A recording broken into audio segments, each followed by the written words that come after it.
siapa saja pemimpin daerah terpilih berdasarkan hasil hitung cepat. Simak analisanya secara lengkap bersama narasumber. Dan ikuti wawancara bersama para pemenang pilkada versi hitung cepat. Dimeriahkan oleh, dipandu oleh Live Event Indonesia Memilih, mencari negarawan berkualitas. Rabu 9 Desember mulai jam 5 sore. Metro Malam, setiap hari live jam setengah 11 malam. Ikuti Quick Count pemilihan serentak 2020 dengan analisis lengkap dan mendalam dari 9 provinsi dan 16 kota dan kabupaten bekerja sama dengan 6 lembaga survei, Carta Politika, Foxpol Center, Indeks Indonesia, Indikator, LSI Deni JA, Poltreking, menghadirkan narasumber.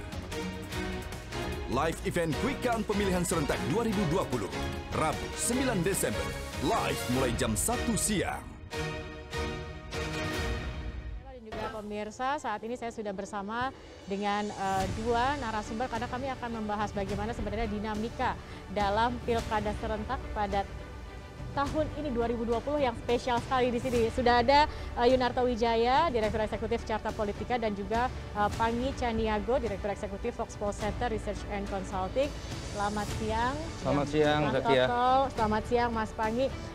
Sebelum kita membahas, tadi ada 3 daerah yang menarik menurut saya. Solo, Medan, kemudian juga ada Surabaya. Begitu. Tapi sebelumnya saya ingin tahu dulu ini, catatan dari mungkin Mas Toto dan juga Mas Pangi, untuk pilkada pada tahun 2020 ini, selain pandemi, apa yang dinamika apa begitu yang ada dalam pilkada pilkada serentak pada tahun ini dibandingkan dengan sebelum-sebelumnya? Kalau Mas Pangi sendiri bagaimana melihatnya? Apa dinamika dalam pilkada kali ini yang berbeda mungkin dengan sebelumnya? Jadi kalau menurut Mas Toto, pandemi ini memang tidak bisa terlepaskan, semua variabel akhirnya juga berpengaruh begitu karena adanya pandemi. Tapi mungkin Anda memiliki pandangan yang berbeda, Mas Pangi? Iya, Mbak Zakia. Saya sebenarnya kalau tidak ada Solo misalnya ya, tidak ada Tangsel, kemudian tidak ada Medan, maka mungkin pilkada ini tidak terlalu menjadi peta yang diperbincangkan di dunia di media, di publik. Jadi walaupun tidak cita rasa presiden ya, pemilihan presiden, tetapi ini coba membuat peta baru. Jadi artinya adanya 3 daerah ini, yaitu Solo adalah anak presiden sendiri, ini juga semua orang sedang menunggu hasilnya seperti apa.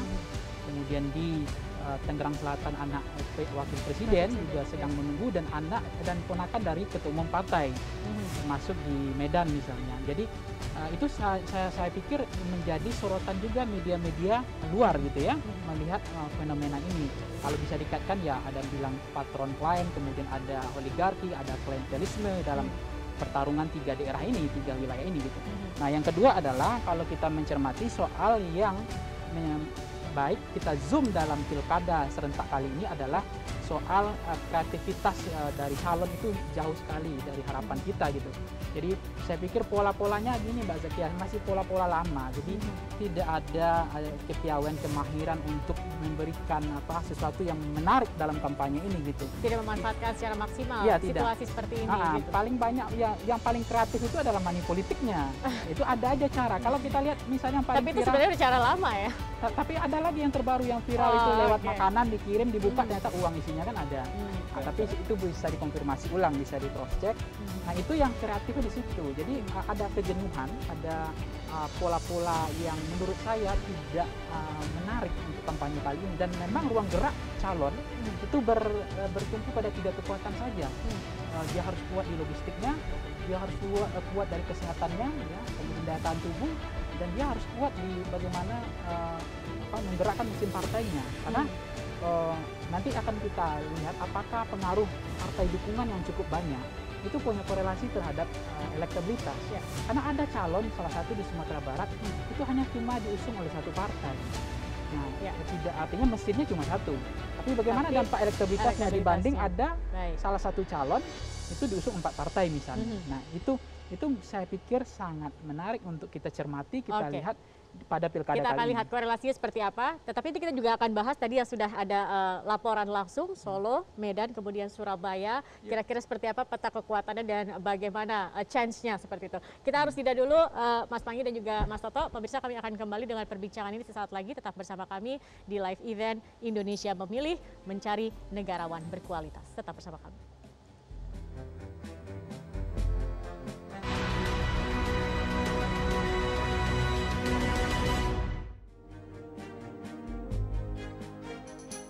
Baik, pemirsa, masih bersama kami di live event Indonesia Memilih Mencari Negarawan Berkualitas.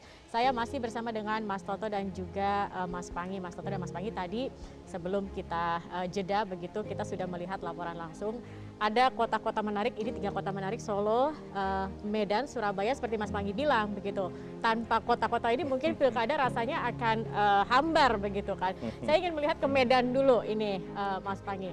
Ada PLT Wali Kota Medan, Ahyar Nasution, melawan dari menantu dari Pak Jokowi begitu. Tingkat partisipasi Medan ini bisa dikatakan rendah. Ini salah satu kendala di Medan. Tetapi dengan pandemi mungkin ini akan bisa jadi lebih rendah lagi seperti yang Mas Toto bilang gitu. Tapi kalau Anda menganalisa dari pilkada di Medan ini, apa sebenarnya apa yang dalam arti dari elektabilitas ini juga Anda melihatnya bagaimana? Apakah memang akan unggul dari Bobi atau mungkin PLT ini yang akan unggul? Ya, Medan ini menarik karena memang ada menantu ya dari Pak Presiden Jokowi sendiri. Jadi di situ tentu semua orang juga sedang menunggu-nunggu. Yang kedua adalah gengsi partai. Gengsi partai di situ juga menarik sekali ketika PDIP kemudian banting setir, kadernya sendiri tidak diambil, kemudian didusung partai lain. Ya. Nah, ini ada gengsi politik di situ, sedang akan bertarung antara partai yang selama ini merasa dia adalah bagian dari meritokrasi ya, yang sudah membangun partai, yang sudah membesarkan partai di Medan, kemudian tidak diusung oleh partainya sendiri, akhirnya diusung oleh partai lain seperti Demokrat dan PKS. Nah, ini juga sangat menjadi penting, jadi pertaruhan antara gengsi partai saya pikir. Yang kedua adalah ini juga unjuk kekuatan dari bagaimana kita melihat tentang yang namanya yang disebut dengan apa nama istilahnya itu oligarki kekuatan gitu. Oligarki dalam penguasaan dalam sumber daya ekonomi dan penguasaan dalam sumber daya politik dan termasuk kekuasaan jabatan gitu. Apakah memang ada korelasinya atau tidak? Banyak orang mengatakan bahwa ada kemungkinan tidak ada punya dampak gitu. Artinya apakah ini akan kompetitif atau tidak? Sebenarnya kalau di beberapa lembaga survei kan bisa mengatakan masih di angka range kompetitif. Artinya tidak bisa dipastikan siapa pemenangnya sampai hari ini karena dinamikanya masih berjalan. Artinya apapun bisa. Tetapi juga banyak mengatakan lembaga survei yang sudah menyebut bahwa pemenangnya sudah kelihatan. Sudah gitu. Kelihatan. Karena undecided-nya juga sudah menurun. Karena undecided itu adalah kan menjadi dewa penentu kemenangan yang masih rahasia kan, tidak tahu tidak jawab. Tapi Medan biasanya juga dipengaruhi oleh money politiknya. Mungkin bisa dipetakan di beberapa survei mungkin money politik yang paling tinggi di kecamatan mana saja gitu. Mana yang pengaruh money politiknya itu. Karena itu yang saya sebut tadi adalah penguasaan pada sumber daya ekonomi itu juga akan tanding di situ mana yang paling kuat. Di samping memang tanding pada mesin partai. Nah, itu kemudian yang menjadi penting di Medan adalah karena ini adalah bentuk dari survei yang kita pelajari itu juga ada kaitan dengan pengaruh tokoh-tokoh ya, pengaruh tokoh agama, tokoh adat, tokoh masyarakat. Ini masih ada. Ya, termasuk untuk menguji yang disebut dengan ya apakah itu namanya menguji ketokohan Presiden Jokowi gitu, apakah ada hubungannya ke situ atau tidak. Ini juga menarik untuk kita kejar gitu. Nah, karena memang tidak ada pengaruh sama sekali. Nah, bagaimana dengan dampak pengaruh di Solo nanti itu akan kelihatan ternyata dampaknya apakah ada. Seperti yang dibilang oleh Mas Yunarto tadi, founding father-nya Solo lah, bapaknya Solo gitu, Presiden Jokowi gitu. Nah, ini parabel-parabel varian yang menarik untuk Medan ini patut kita zoom. Apakah memang di sini bahwa mesin partai itu bisa berpengaruh atau tidak? Ya. Nah, yang kedua adalah figur. Bobi adalah anak muda, kemudian yang satu adalah berpengalaman orang lama, orang kuat, tokoh lama yang sebetulnya mereka juga tidak bisa dinafikan orang yang punya track record yang bagus selama ini. Bahkan dia menjabat sebagai wali kota ya, wakil wali kota atau PLT wali kota. PLT ya. Nah, itu menurut saya perlu untuk kita cermati nanti. Baik. Baik, pemirsa, masih bersama kami di live event Indonesia Memilih Mencari Negarawan Berkualitas. Masih bersama Panggi Syarwi Candiago, Direktur Eksekutif Foxpol Center Research and Consulting, dan juga Yunarto Wijaya, Direktur Eksekutif Carta Politika. Ini bisa tidak, Mas Panggi, kalau Anda melihat Gibran dengan melawan Bagio Wahyono, begitu. Kalau kita melihat elektabilitasnya Gibran sangat tinggi. Kemudian untuk Solo sendiri bisa dikatakan basis sekuat PDIP pengusung Jokowi, begitu kan. Apakah sudah kelihatan jalannya Gibran ini akan mulus begitu untuk bisa memenangkan pilkada di Solo? Ya, Mbak Zakia, saya dari awal memang ada hipotesis memang harus terukur ya, ada alat indikator yang menjelaskan bahwa banyak yang sudah mengambil tesis bahwa Solo itu dianggap sudah selesai gitu. Nah, kemudian ada tesis kedua di Medan mengatakan akan terjadi kompetitif, pertarungannya masih di range of margin of error gitu. Jadi siapapun masih punya peluang untuk menang. Karena apa? Karena ada logika-logika, variabel-variabel lain dan faktor-faktor lain yang di luar dugaan kita juga bisa terjadi. Maka di Solo dengan Medan ada situasi yang berbeda. Nah, kalau data dari kita yang punya hari ini, data masuk untuk Solo itu sudah 35%, 35,8% Mbak Zakia. Itu Gibran di angka 86%, kemudian Bagus Subarjo hanya baru di 7%. Baru 7%. Ini yang di Solo menggambarkan. Nah, kemudian kalau kita mencermati fenomena Solo ya, karena memang ini adalah terkait dengan patron politik, pengaruh bandwagon efek dari ketokohan ya, kotel efek dari bapaknya bisa menjadi mendulang insentif elektoral atau tidak. Jadi ini artinya kalau seperti ini data yang kita tahu bahwa ada kemungkinan bahwa pengaruh Presiden Jokowi itu di Solo itu sangat masih kuat. Selain memang ada varian mesin partai di Solo itu kalau kita cermati, kita lihat mesin partainya juga cukup kuat, terutama PDIP. Jadi tidak mungkin kalau mesin partai tidak kuat, tidak mungkin independen banyak yang kalah. Jadi tidak hanya ketokohan, tetapi Anda melihat mesin partainya juga berjalan dengan baik sehingga Gibran ini kans untuk memenangkannya juga semakin besar begitu. Berapa mesin yang mereka punya cukup besar gitu. Kemudian kenapa Gibran ngotot untuk mengambil PDIP? Karena kalau bukan dengan PDIP, apa yang terjadi? Apakah hanya cukup dengan pamor sebagai anak presiden? Itu memiliki penguasaan terhadap sumber daya kekuasaan dan jabatan itu bisa menjadi penentu kemenangan, itu juga tidak bisa dipastikan gitu. Nah, itu yang kedua. Yang ketiga adalah tentu ini menjadi bentuk bahwa tidak ada dinasti politik atau ada dinasti politik. Orang mengatakan misalnya bahwa ini perjuangan, demokrasi ini perjuangan, ada pertarungan, ada kontestasi, bukan dianggap monarki atau kerajaan gitu ya. Jadi ada pertarungan, ya anak presiden pun berjuang untuk mendapatkan itu. Nah, artinya kemenangan yang diperoleh itu dianggap itu perjuangan dari Gibran. Atau memang ada variabel lain, saya pikir adalah kemampuan beliau untuk bisa meyakinkan rakyat Solo bahwa seorang pamor presiden dan mesin partai yang cukup kuat itu menjadi faktor penentu kemenangan. Baik, Mas Panggi, selain Solo, dari Medan juga, Mas Toto, ini ada beberapa daerah yang menarik juga dalam catatan ini. Ada Tangerang Selatan, begitu. Ini Tangerang Selatan sangat variasi sekali para calonnya. Kemudian juga ada Depok, begitu. Tetapi sebelum nanti kita bahas lebih lanjut, kita lihat dulu bagaimana pantauan teman-teman kami yang berada di lapangan saat ini. Sudah ada rekan saya, Naila Husna, yang akan langsung memandunya. Naila, silakan. Ya, Mas Toto, Mas Panggi, tadi kita sudah bersama-sama menyaksikan laporan langsung teman-teman kita, ada yang di Padang, ada yang di Depok. Ini juga dua daerah yang menarik ya, terutama Sumatera Barat, karena salah satu calon pasangannya yaitu Mulyadi, begitu. Dia memiliki elektabilitas yang cukup tinggi, tetapi kemarin juga tersandung begitu dengan kasus akhirnya menjadi tersangka. Ini akan berpengaruh tidak dengan pemilihan hari ini? Ya, Mbak Zakia, begini, kalau misalnya tersangka karena KPK itu terasa beda. Artinya kepercayaan orang dengan penetapan tersangka oleh polisi sama kejaksaan itu kadang-kadang beda hierarki, trustnya beda sekali. Apalagi tersangkanya bukan tersangka korupsi, itu hanya tersangka kasus pidana pemilu. Nah, yang saya khawatirkan sebenarnya ini adalah apakah ini bagian dari strategi politik? Karena apa? Itu ingat ada istilahnya underdog effect. orang akan berempati gitu. Kenapa dizolimi? Kenapa calon kami ditersangkakan?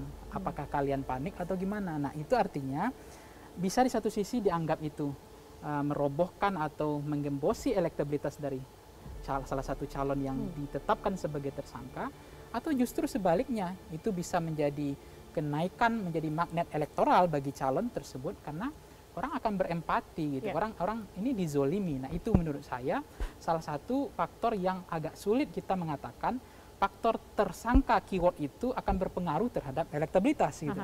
Nah, itu yang pertama. Yang kedua adalah kalau kita mencermati Sumatera Barat ini, memang pemilih Sumatera Barat ini kan agak rasionalnya agak tinggi. Jadi kalau kita lihat misalnya mesin partai juga sangat berpengaruh. Sekarang ada partai yang misalnya sentimen nasional itu kadang-kadang ikut ke bawah gitu. Sentimen nasional, isu-isu nasional, misalnya dulu mereka sangat senang sama Pak Prabowo gitu ya, sangat senang sama Gerindra, tiba-tiba peta politik berubah, jalan politik berubah, orang Sumatera Barat juga cepat berubahnya gitu, sehingga kotel efek dari Pak Prabowo, apakah itu bisa dimanfaatkan oleh calon yang lain? Ternyata saya lihat tidak terlalu punya dampak hari ini gitu, karena Demokrat dan PKS itu mengambil kebermanfaatan dari peta politik oposisi yang dimainkan oleh pusat. Nah, partai pengusung mereka ini adalah partai kuat semua di Sumatera Barat. Hasil survei elektabilitas saya kemarin pada tanggal 2 sampai 12 November itu PKS nomor 1, 24%. Habis itu ada Gerindra, kemudian posisi ketiga adalah Demokrat. Berarti posisi 1 dan 3 itu adalah peta politik yang mereka ambil dari bagian konsekuensi dari oposisi. Yang misalnya kebijakannya berbeda ya, ketika ada Omnibus Law, kemudian undang-undang lain, dan itu mereka akan bermanfaat juga bagi calon kepala daerah. Gitu. Oke, baik Mas Pangi, nanti kita lanjutkan kembali perbincangan ini karena kita harus jeda dulu pemirsa. Kami masih akan kembali usai jeda pariwara berikut ini, tetap bersama kami di live event Indonesia Memilih Mencari Negarawan Berkualitas.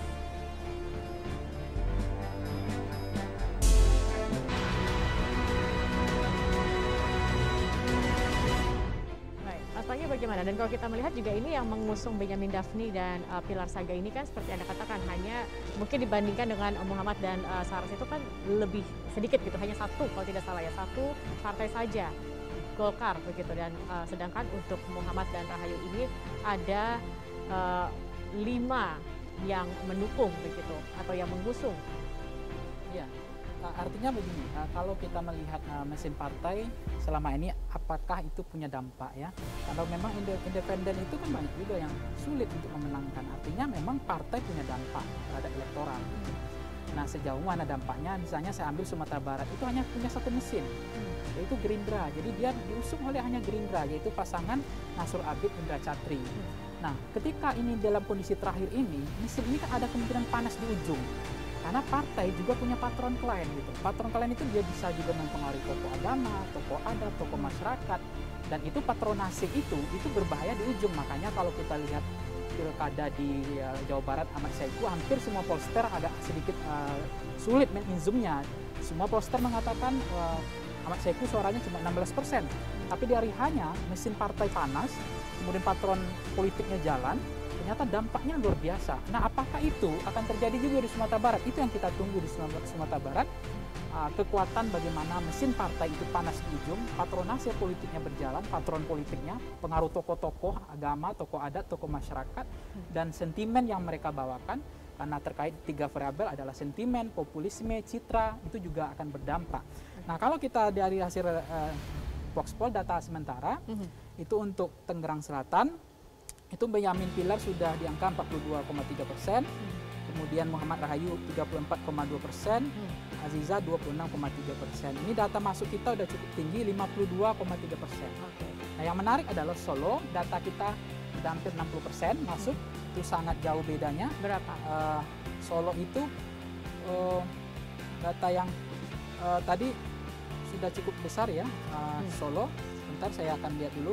Artinya dari angka ini, sebenarnya kan angka ini akan terus bergerak. Kapan biasanya orang deklarasi kan? Tidak ada fluktuasi data lagi. Lompatan-lompatan, pergerakan angka lebih cenderung dinamis, akan lebih tenang. bahkan tidak akan ada perubahan lagi di angka 70%. Tetapi kalau kita lihat Solo memang sudah bisa sebetulnya udah 60%. Karena cukup jauh begitu. Jauh, jadi range-nya jauh sekali, jomplang sekali.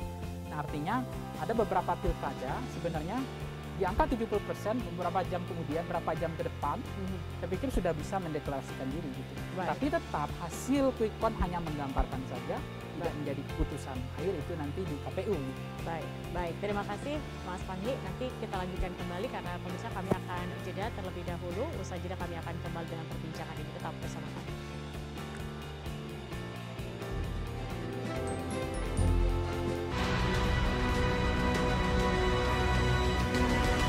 Terima kasih pemirsa, Anda masih bersama kami di Live Event Indonesia Memilih Mencari Negarawan Berkualitas. Saya akan kembali berbincang bersama dua narasumber pada siang hari ini. Ada Mas Toto dan juga Mas Panggi. Mas Panggi, Surabaya tadi sudah kita bahas.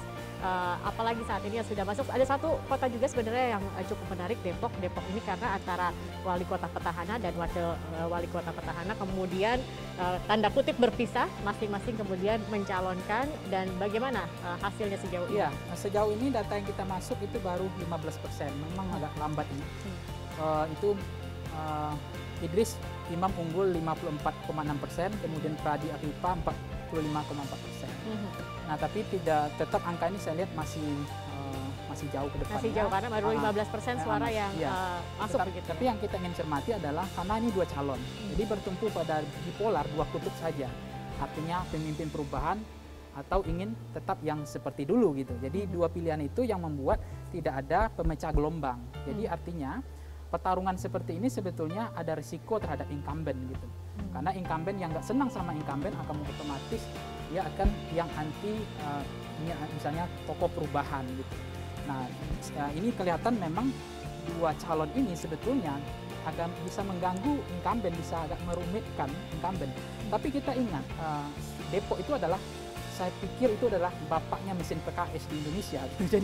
Jadi artinya kalau ketika Pradi Afifa bertarung di situ, itu sama halnya dia bertarung di kandang ya ketika di Jawa Tengah gitu, di Solo gitu, bertarung di kandang Banten gitu. Jadi tidak ada selain mesin partai yang paling kuat itu, saya pikir hanya Depok gitu. Nah, artinya ini sudah cukup bisa mengimbangi saja, itu sudah menurut saya ada kejutan gitu, karena dia harus bertandang melawan di kandangnya sendiri gitu. Dan itu bagaimana kekuatan patronasi ya, mesin yang panas di ujung itu yang saya khawatirkan tadi. Tapi karakteristik dari pemilih di Depok sendiri. Nah, pemilih di Depok itu adalah kalau kita lihat dari misalnya tingkat indeks pembangunan manusia kan cukup tinggi ya, pemilihnya rasional dan memang mereka itu money politiknya mungkin karena biasanya kalau wilayah-wilayah perkampungan, pinggiran, kabupaten, kota pinggiran itu kan IPM rendah, maka money politiknya tinggi. Tapi kalau di kota biasanya kan dikasih uang pun belum tentu milih yang ngasih uang. Tapi kalau di kampung-kampung yang IPM rendah dikasih uang, dia nggak pilih, dia terbebani gitu. Nah, artinya di situ betul-betul tarung kepada selain tadi adalah mesin partai, kita lihat kursi PKS di Depok juga cukup menguasai mesinnya. Tetapi menurut saya ada juga orang yang jenuh misalnya dengan kepemimpinan yang dianggap kaku, tidak ada perubahan dengan incumbent sekarang misalnya. Maka ada antitesis mereka ingin pemimpin perubahan, dan itu tidak ada pilihan kecuali ke pasangan head to head tadi gitu. Nah, akhirnya bertumpu kepada dua kekuatan saja, dua kutub yang bertarung di Pilkada Depok. Baik, terima kasih banyak Mas Panggi Syarwi Caniago, Direktur Eksekutif Foxpol Center Research and Consulting. Ini data masih terus masuk begitu ya, Mas Panggi dan juga Mas Toto. Kita terus akan nanti menantikan bagaimana kemudian penghitungan cepat atau hasil penghitungan cepat, tetapi memang nanti untuk keputusannya kita akan tetap menunggu apa keputusan dari KPU tentunya. Dan pemirsa, kami masih akan kembali usai kita ikuti headline news berikut ini, dan sesaat lagi rekan saya Adin Mulia akan hadir dalam live event Indonesia Memilih Mencari Negarawan Berkualitas. Saya Zaki Arfan, terima kasih dan sampai jumpa.